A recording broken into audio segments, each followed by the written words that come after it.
daawwattoota keenya cidha gaarii jecha itti qaatafarii fi urjii keenya arra guyyaa isaanii guyyaa gammachuu guyyaa qananii eebbifnee taturtu tawultu tahortu haa taatu jenna takeessu tadeessu haa taatu jenna.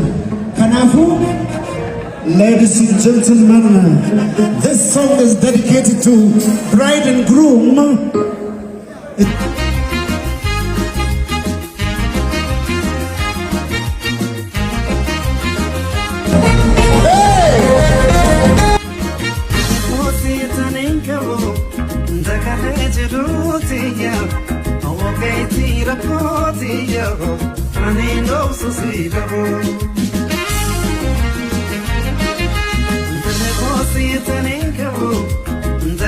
Jiruti ya, awoke tira koti ya.